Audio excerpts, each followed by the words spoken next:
Audio Jungle.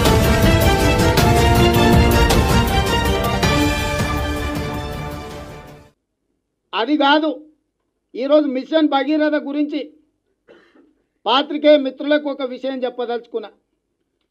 ఈరోజు కృష్ణా జలాల నుంచి కొడంగల్ ప్రాంతానికి, రంగారెడ్డి జిల్లా ప్రాంతానికి కొల్లాపూర్ నుంచి పైప్ లైన్ లేచి నీళ్లు తెస్తున్నామన్నారు. బాగానే ఉంది. మరి Hyderabad to Bijapur national highway Manneguda నుంచి కొడంగల్కు పోయే దారిలో మిషన్ భగీరథలో భాగంగా పైప్ లైన్లు మొత్తం రోడ్డు పక్కన మెగా ఇంజనీరింగ్ వర్క్స్, మీకు కమిషన్లు ఇచ్చే మీ ప్రదాత, మీ ఆర్థిక దేవుడు, మీకు సంపద సృష్టించే కుబేరుడు మెగా కృష్ణారెడ్డి కంపెనీ ఈరోజు మన్నెగూడ నుంచి కొడంగల్ దారిలో వాటర్ గ్రిడ్ పైప్ లైన్లు వేస్తే పైప్ లైన్లు వాళ్ళు వరుసుకుంటూ పోయినరు.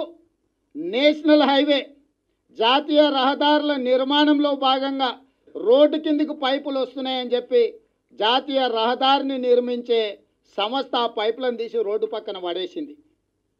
అంటే ఒక పక్కన మెగా కృష్ణారెడ్డి పైపులను భూమిలో వేసుకుంటూ పోతే జాతీయ రహదారులు నిర్మించే సంస్థ ఈరోజు ఆ పైపులను ఊడబెరికి రోడ్డు పక్కన పడేసిపోయింది.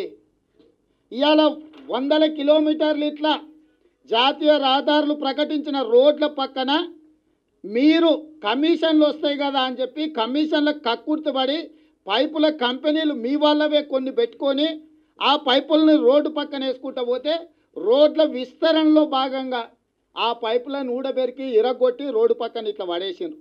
ఈ పైపులన్నీ కూడా హైదరాబాద్ బీజాపూర్ రోడ్లో మన్నెగూడ నుంచి కొడంగల్ పోయే దారిలో ఈ విధంగా పడేసి ఉన్నాయి.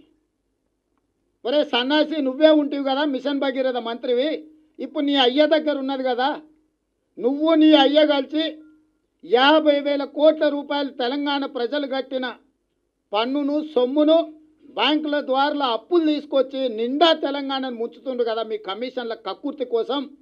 ఇవాళ భూమిలో వేసిన పైపులు నీళ్లు రాకముందే రోడ్ల విస్తరణలో భాగంగా పైపులు ఊడబెరికి రోడ్డు పక్కన పడేసిపోతుంటే అసలు సోయి ఉందా ఈ ముఖ్యమంత్రికి, మంత్రికి అని నేను అడుగుతున్నా.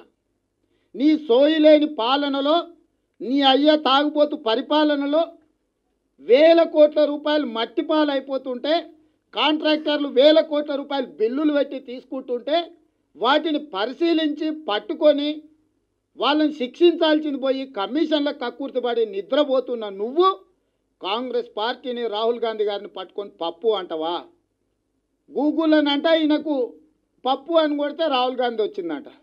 అరే సన్నాసి, కేటుగాడు అని కొడితే కేటీఆర్ది వస్తుందో సార్ చూసుకోరా గూగుల్లో. ఇంటర్నేషనల్ కేటుగాడు ఎవడని కొడితే కేటీఆర్ ఫోటో వస్తుంది.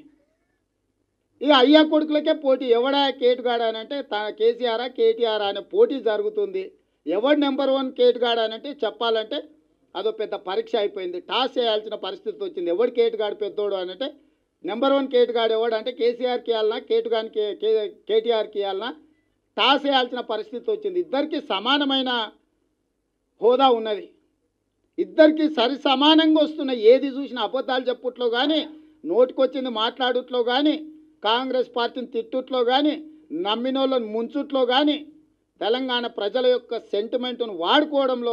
ఏంటండి వీడియో నచ్చిందా? అయితే ఓ లైక్ వేసుకోండి, లేదంటే ఓ కామెంట్ చేయండి. ఎప్పటికప్పుడు మా వీడియోస్ చూడాలంటే సబ్స్క్రైబ్ చేసుకోండి.